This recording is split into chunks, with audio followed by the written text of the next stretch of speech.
Hello guys and very very welcome back in my YouTube channel tech lover. तो जैसा कि हमारी जो एडवांस एन्क्रिप्शन स्टैंडर्ड की लेक्चर सीरीज़ चल रही थी, जिस पे हमने आपसे काफ़ी सारे टॉपिक्स के ऊपर बात कर लिया था। उसका इंटरनल स्ट्रक्चर कैसा होता है, उसमें उसका जो ब्लॉक डायग्राम था हमने वो भी देख लिया था। जो उसमें लेयर्स होती हैं डिफ्यूज़न के लिए, कन्फ्यूज़न के लिए, जो आपकी शिफ्ट रोज लेयर हो गई थी, मिक्स कॉलम लेयर हो गई थी, की एडिशन लेयर हो गई थी, उसके बारे में हमने सारा देख लिया था। उसके बारे में हमने लास्ट में अपना की schedule of advance encryption standard का ब्लॉक डायग्राम भी देखा था, जिसमें हमने 128 बिट की का एग्जांपल लेके जो की का ट्रांसफॉर्मेशन था वो भी देख लिया था। उसके बाद हमने कुछ इन्फॉर्मेशन मतलब जो सब कीज़ के रिकॉर्डिंग थी, सब कीज़ का कैलकुलेशन कैसे होता है, वो भी सारी चीज़ें देख ली थी कि डब्लू जो की एक्सपेंशन एरे में जो डब्लू एलिमेंट क्रिएट होता है वो कैसे होता है, वो सारी चीज़ें भी हमने देख ली थी। ठीक है। और लास्टली हमने हमारा जी फंक्शन भी देख लिया था, जिसमें कि किस तरह से आपका राउंड कोएफिशिएंट जो होता है वो किस तरह से की को ट्रांसफॉर्म करने में आपका मदद करता है। तो यहाँ तक हमारा जो था एईएस का टॉपिक कंप्लीट हो चुका था, मतलब हमने एडवांस्ड एन्क्रिप्शन स्टैंडर्ड के सारे चीज़ों को देख लिया था। ठीक है, अब हम आज की वीडियो में जो हम बात करने वाले हैं वो हम ब्लॉक साइफर को जनरलाइज करेंगे। ठीक है, मतलब हम उसके कुछ मोड्स के ऊपर बात करेंगे कि ब्लॉक साइफर में कुछ अलग अलग मोड लगा के हम डेटा को किस तरह से और सिक्योर या उसको प्रैक्टिकली यूज़ में लाया जा सकता है। अभी तो हमारा थियोरेटिकल पार्ट था कि हम एईएस का इंटरनल स्ट्रक्चर कैसा होता है, कैसे एनक्रिप्ट डिक्रिप्ट करता है, ये सारी चीज़ें थी। अब हम थोड़ा सा इसके प्रैक्टिकल एप्लीकेशन के ऊपर देखेंगे, कुछ मोड्स के ऊपर। तो ब्लॉक साइफर किसी अलग अलग मोड्स पर काम करता है। तो चलिए दोस्तों शुरू करते हैं। तो आज का जो हमारा वीडियो है वो हम ब्लॉक साइफर के ऊपर और बात करेंगे। ठीक है, अब देखिए, तो सबसे पहले हम बात करें, हमने एईएस, ट्रिपल डीईएस और डीईएस इन सब के बारे में हमने बात कर चुकी है। हमने इनका इंटरनल स्ट्रक्चर भी देख चुका है कि ये किस तरह से साइफर टेक्स्ट प्रोड्यूस करते हैं, इसका की शेड्यूलिंग एल्गोरिदम कैसा अलग अलग होता है। और जहाँ की हमने ये भी बात की थी कि जो आपका डीईएस एन्क्रिप्शन एल्गोरिदम है ये आपका फिएस्टल नेटवर्क्स पर बेस्ड था। वहीं अगर हम एईएस की बात करें तो ये फिएस्टल नेटवर्क पर बेस्ड नहीं था, बल्कि एक आइट्रेटिव एल्गोरिदम था जो कि आइट्रेशन होने पे काम करता है। आइट्रेशन मतलब एक के बाद एक राउंड रिपीट होने पे। ठीक है, थ्योरेटिकल हमने इसको पूरा देख लिया है। अब देखिए, अगर हम प्रैक्टिकल क्रिप्टोग्राफी की तरफ अब अप्रोच करेंगे, क्योंकि यहाँ से जो हमारा लेक्चर से स्टार्ट होने वाले हैं वो हम प्रैक्टिकली मतलब प्रैक्टिकल क्रिप्टोग्राफी का जो एप्लीकेशन है हम वहाँ पर बात करेंगे। ठीक है, अभी हम जो मैसेज की बात करते थे, हम एक जनरल एग्जांपल कोई भी ले लेते थे कि कोई भी मैसेज होगा। ठीक है, चाहे वो PC1 से PC2 में डेटा ट्रांसफ़र हो रहा हो, मतलब इन्फॉर्मेशन का ट्रांसफ़र हो रहा हो, या फिर कोई फाइल सिस्टम पे ही सेव हो रही हो, तो उसकी अब हम जनरली बात करेंगे। ठीक है, हम यहाँ पर रियल लाइफ एग्जांपल लेंगे। तो देखिए, to encrypt a file saved on a computer, कोई फाइल कंप्यूटर में हमको सेव हो, उसको एनक्रिप्ट करना हो। ठीक है, ईमेल को एनक्रिप्ट करना हो, ईमेल को एनक्रिप्ट करके भेजना हो। ठीक है, इसके बाद आपका आ जाता है सिक्योर ब्राउजिंग। सिक्योर ब्राउजिंग क्या हो गया, जैसे हमको सिक्योर ब्राउजिंग करना है, मतलब हमारा कोई डेटा ट्रैक ना कर पाए, एनक्रिप्टेड ट्रैफिक क्रिएट करना, ये सारी चीज़ों के बारे में हम देखेंगे अब। तो यहाँ पे हम कुछ several popular modes of block operation को, मतलब कुछ पॉपुलर मोड्स के बारे में हम बात करेंगे जो कि साइफर ब्लॉक के ऑपरेशन के ऊपर हैं। मतलब किस तरह से आपका जो साइफर टेक्स्ट है वो प्रोड्यूस होगा एक पर्टिकुलर ब्लॉक के ऊपर ऑपरेशन होके। ठीक है, तो यहाँ पे देखिए, सबसे पहला जो आपको आता है वो है आपका इलेक्ट्रॉनिक कोड बुक मोड। इसको हम कहते हैं एसीबी मोड भी कहा जाता है शॉर्ट में। तो आपको ये चीज़ याद रखनी है कि ईसीबी मोड जो होता है वो आपका इलेक्ट्रॉनिक कोड बुक मोड होता है। ठीक है, उसके बाद आपका आता है, नेक्स्ट आता है साइफर ब्लॉक चेनिंग मोड, जिसको हम सीबीसीबी मोड कहते हैं शॉर्ट में।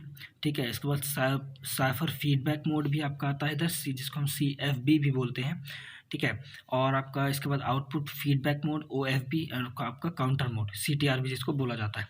तो हम इनको एक एक करके एक्सपेंड करेंगे और उन सारे मोड्स के बारे में आपको बताएंगे कि कौन सा मोड किस चीज़ के लिए पर्टिकुलरली यूज़ किया जाता है, कि किस प्रोज और कॉन्स क्या क्या हैं।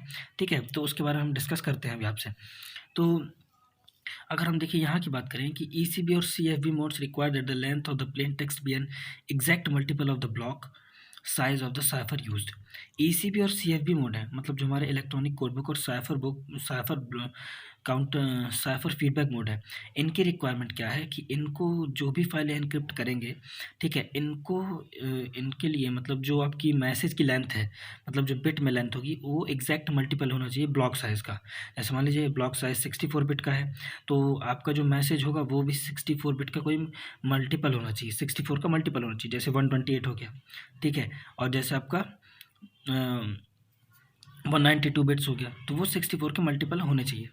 अगर if the length of the block size if any encountered, अगर कभी ऐसा होता है कि 16 byte in case of AES, अगर हम 128 बिट ब्लॉक साइज़ की बात करें तो हमारा 16 बाइट्स का साइज़ होगा, किसका, मैसेज का, ब्लॉक का।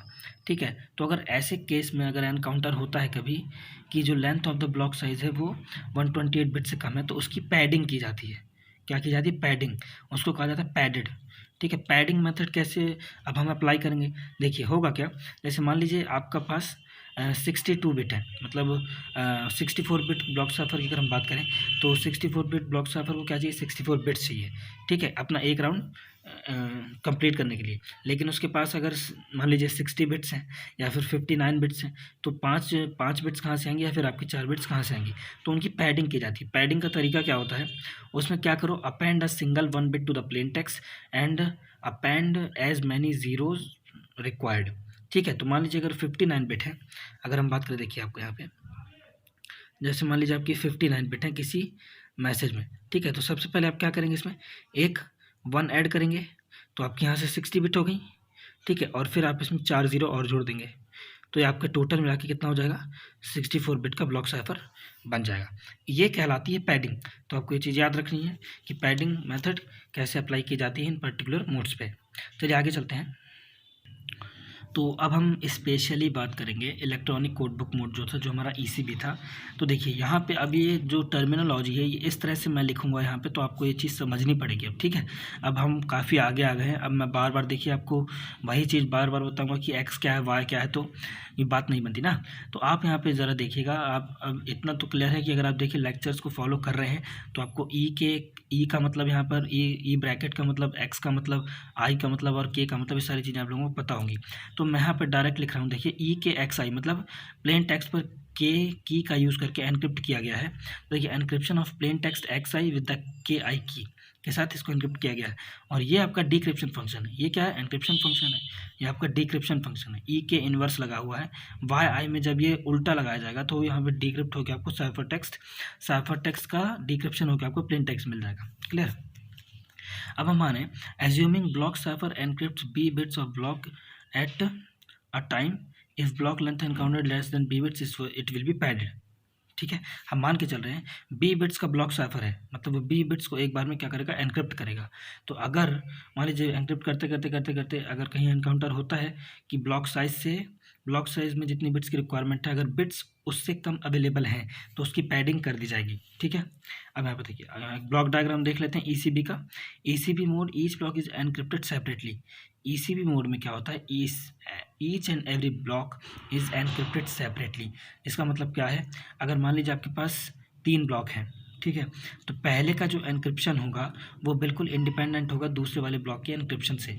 मतलब जो पहले वाले ब्लॉक का एनक्रिप्शन होगा वो दूसरे वाले ब्लॉक पर डिपेंड नहीं करेगा, और दूसरे वाले ब्लॉक का एनक्रिप्शन ना तो पहले पे डिपेंड करेगा ना तो तीसरे पे डिपेंड करेगा।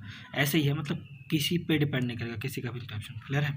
यहाँ पे आप देख सकते हैं एक्स आई जो आपका प्लेन टेक्स्ट है, और यहाँ पे कीज़ के साथ मिलकर आपका एनक्रिप्शन फंक्शन में जाके वाई आई प्रोड्यूस करेंगे, और फिर वाई आई में डिक्रिप्शन फंक्शन मतलब ई इनवर्स ऑपरेट होगा, और की सेम रहेगी क्योंकि हम यहाँ पर सिमेट्रिक एनक्रिप्शन की बात कर रहे हैं, सिमेट्रिक की क्रिप्टोग्राफी की।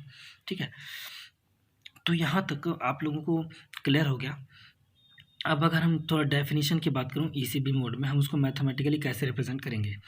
ठीक है, तो ई आपका है encryption function, block cipher of size B bits है, और यहाँ पे X I and Y I be the strings of length B. ठीक है, यहाँ पे जो एक्स आई और वाई आई हैं वो स्ट्रिंग्स हैं, कितने की? बी बिट्स की। क्लियर है? तो एनक्रिप्शन कैसे होगा? एनक्रिप्शन वाई आई है, वाई आई आपका साइफर टेक्स्ट है। साइफर टेक्स्ट कैसे प्रोड्यूस होगा? एनक्रिप्शन फंक्शन में हम ith राउंड की लगाएंगे, और ith एक्स जो हमारे पास मैसेज आई ब्लॉक होगा उसको एनक्रिप्ट करेंगे। आई यहाँ पर ग्रेटर देन इक्वल टू 1 होगा, मतलब 1 से चालू होके वहाँ तक जाएगा जितने राउंड से एक पर्टिकुलर एल्गोरिथम में होंगे। ठीक है, डिक्रिप्शन कैसे होगा? ये आपका प्लेन टेक्स्ट है, तो प्लेन टेक्स्ट देखिए कैसे प्रोड्यूस होगा? डिक्रिप्शन फंक्शन लगा हुआ है, यहाँ पर ई इनवर्स लगा है, और यहाँ पर के आई वही रहेगी, और एक पर्टिकुलर वाई आई को मतलब ith साइफर ब्लॉक साइफर को आप तोड़ने के लिए क्या करेंगे? उस के आई का ही यूज़ करेंगे, उस पर्टिकुलर राउंड की जो होगी। ठीक है, और इसको हम यहाँ पर देख सकते हैं वाई आई की वैल्यू क्या थी? ई के आई ऑफ एक्स आई। हम यहाँ पे ई इनवर्स के आई और ई के आई ऑफ एक्स आई हम लगा के आई ग्रेटर देन इक्वल 1 के लिए हम इसको रिवर्स मैनर में चलाएंगे, जिससे हमको आपका प्लेन टेक्स्ट वापस से मिल जाएगा। क्लियर? अब बात करेंगे एडवांटेजेस ऑफ ईसीबी मोड की, मतलब इलेक्ट्रॉनिक कोड बुक मोड की जो एडवांटेजेस हैं हम उनके बारे में बात करेंगे। तो देखिए, सबसे पहले block synchronization between encryption and decryption is not necessary. मतलब ब्लॉक का जो सिंक्रोनाइजेशन है, मतलब एनक्रिप्शन और डिक्रिप्शन होने के बीच का, वो कोई डिपेंड नहीं करेगा कि जिस टाइम पर आपके पास जो ब्लॉक आया हुआ है, जैसे मान लीजिए क्या है कि, क्योंकि देखिए इसमें सबसे पहले हम क्या देखें कि ईसीबी मोड में अभी मैंने आपको बताया था कि हर एक ब्लॉक जो होता है वो सेपरेटली एनक्रिप्ट किया जाता है, मतलब इंडिपेंडेंटली एनक्रिप्ट किया जाता है। तो मान लीजिए ये जो सेंडर है इसने 3 ब्लॉक भेजे, 3 ब्लॉक भेजा कहाँ पर, ये आपका पहला ब्लॉक है, ये आपका दूसरा ब्लॉक है, और यहाँ पर आप एक तीसरा ब्लॉक भी ले लीजिए, ठीक है, यहाँ पे एक ब्लॉक 3 भी कर लीजिए, ये ब्लॉक 3, 3 ब्लॉक हैं। तो ये पहला ब्लॉक जब एनक्रिप्शन फंक्शन में पास होके वाई आई प्रोड्यूस करेगा, हम यहाँ पे जनरली बात करें, ठीक है, वाई 1 वाई 2 वाई 3 प्रोड्यूस करेगा। तो मान लीजिए वाई 1 और वाई 2 तो पहुँच गए रिसीवर के पास, लेकिन वाई 3 नहीं पहुँच पाया। तो जो भी ब्लॉक 1 और ब्लॉक 2 का जो डाटा होगा वो एज इट इज़ जो आपका रिसीवर होगा वो डिक्रिप्ट कर पाएगा, मतलब जो मैसेज इस पर होगा वो मैसेज ब्लॉक 1 का वो देख लेगा, ब्लॉक 2 का भी देख लेगा, ब्लॉक 3 का नहीं देख पाएगा, क्योंकि वहाँ पे कुछ नॉइजी एरर आ गई, ट्रांसमिशन में प्रॉब्लम हो गई, कुछ टेक्निकल एरर आ गई। तो ऐसा नहीं है ना। तो सिंक्रोनाइजेशन का मतलब जो मैंने आपको यहाँ पर ये बताया है कि देखिए, मतलब ब्लॉक 1 उसको मिल गया, इससे ये अगर ब्लॉक 3 नहीं आया उसके पास, तो ये चीज़ ब्लॉक 1 जो उसके पास आया है उस पर डिपेंड नहीं करेगा, ठीक है। मतलब B3 का यहाँ पे ना पहुँचना, B3 का ब्लॉक 3 का रिसीवर के पास ना पहुँचना ब्लॉक 1 को और ब्लॉक 2 को अफेक्ट नहीं करेगा, ठीक है। ब्लॉक 3 का ना पहुँचना ब्लॉक 1 और ब्लॉक 2 को अफेक्ट नहीं करेगा, यही मतलब है यहाँ पर ब्लॉक सिंक्रोनाइजेशन का। तो आपको ये चीज़ याद रखनी है, ठीक है, क्योंकि अब हम प्रैक्टिकल रेलेवेंस की बात कर रहे हैं। अब यहाँ पर थ्योरेटिकल से अब हम आगे आ गए हैं, थ्योरी हमने पढ़ ली है, अब हम यहाँ पर प्रैक्टिकली बात कर रहे हैं, ठीक है। देखिए, यहाँ पर हमारा PC1 है जो हमारा सेंडर है, इसको हम सेंडर बोल देते हैं, सेंडर है, और यहाँ पर ये आपका क्या है, ये आपका रिसीवर है, ठीक है। तो यहाँ पे ब्लॉक सिंक्रोनाइजेशन का प्रॉब्लम नहीं रहता। If due to some problem PC2 can not get all the blocks as send by the PC1, then after PC2 will be able to decrypt the received blocks. जितने वो block वो receive करेगा उन सारों को decrypt कर पाएगा। Clear. Next आता है हमारा block ciphers operating in ECB mode can be parallelized, ठीक है। पैरेललाइजेशन का क्या मतलब है, देखिए, फर्स्ट एनक्रिप्शन यूनिट जो होगी वो ब्लॉक 1 को एनक्रिप्ट करेगी, सेकंड एनक्रिप्शन यूनिट जो होगी वो ब्लॉक 2 को एनक्रिप्ट करेगी, और इसी तरह से काफ़ी चलता रहेगा। मतलब अलग अलग यूनिट अलग अलग ब्लॉक को एनक्रिप्ट करती रहेंगी। यहाँ पे सीरीज़ वाला काम नहीं है कि जैसे जैसे यहाँ पर देखिए, ये आपका जो एग्जांपल है ये आपका बना हुआ है यहाँ पे सीरीज़ का। क्या होगा, यहाँ पे अगर हम 1 यूनिट की बात कर रहे हैं तो यहाँ पे देखिए एनक्रिप्शन फंक्शन एक है, ब्लॉक बहुत सारे हैं, ठीक है, मतलब यहाँ पर 1 यूनिट है। इसमें ये आपका सीरीज़ का एग्जाम्पल है, कहाँ का एग्जाम्पल है, सीरीज़ का, सीरीज़ ट्रांसमिशन का, ठीक है। इसमें क्या होगा, पहले ब्लॉक बन जाएगा, ठीक है, फिर 1 एनक्रिप्ट होकर वाई प्रोड्यूस करेगा, फिर ब्लॉक 2 जाएगा, इसमें ऐसे होगा। और जो हमारा पैरेलल वाला कॉन्सेप्ट है उसमें क्या होगा, यहाँ पे आप देख सकते हैं जैसे एक ये यूनिट होगी और यहाँ पे एक यूनिट और होगी, इसको हम यूनिट 2 मान लेते हैं, ठीक है। तो यहाँ से देखिए ब्लॉक 1 इधर चला गया, मान लेते हैं यहाँ पे ब्लॉक 1 चला गया, यहाँ पे आपके ब्लॉक 2 चले जाएंगे, ठीक है, ब्लॉक 2 चला गया, तो यहाँ से आपको Y2 मिल जाएगा। तो इस तरह से एक ही समय पर अगर कई सारी यूनिट आपके पास अवेलेबल हैं तो अलग अलग ब्लॉक्स को एनक्रिप्ट कर सकती हैं, ठीक है। तो ये कॉन्सेप्ट है पैरेललाइजेशन का, ठीक है। और देखिए यहाँ पे सबसे ज़्यादा जो डिफरेंस आता है वो स्पीड में आता है। अगर हमको कहीं पर हाई स्पीड डेटा ट्रांसमिशन चाहिए तो हमको क्या पैरेललाइजेशन का यूज़ करना पड़ेगा, क्योंकि सीरीज़ में हमको टाइम लग जाएगा, ठीक है। तो यहाँ से आपको वो चीज़ समझ में आ गई होगी। Because of the property of parallelization it found advantages in high speed data transmission. Clear है यहाँ तक, ठीक है।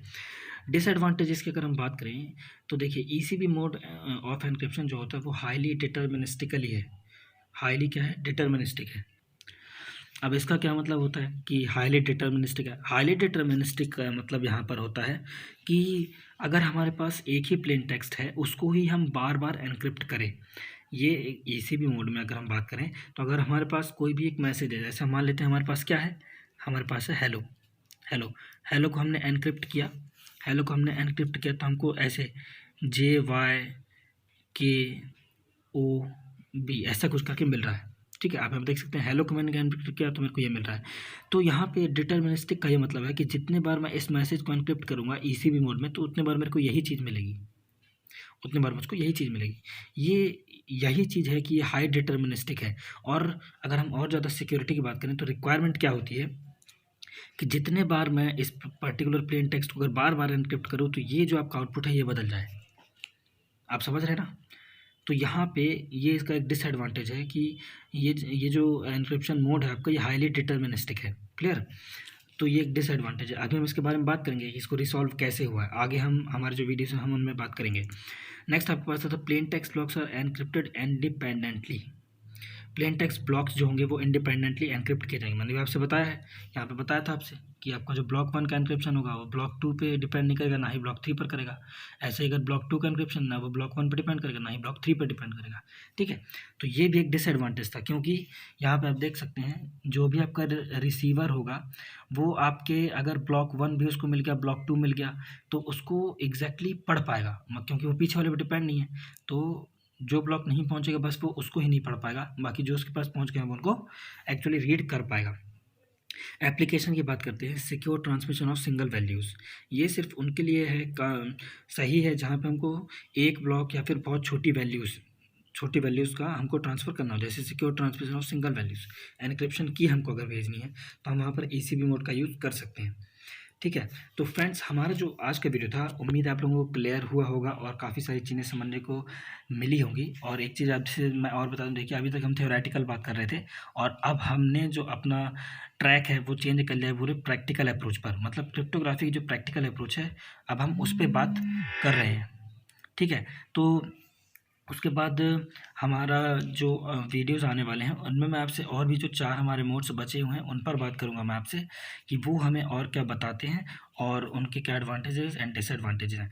तो दोस्तों वीडियोज़ को एंजॉय कीजिए और नॉलेज को गेन कीजिए और अपनी स्किल्स को इम्प्रूव कीजिए। ठीक है। तो हम आपसे जल्द ही मिलते हैं अपने नेक्स्ट वीडियो में किसी नए टॉपिक के साथ। तब तक के लिए गुड बाय।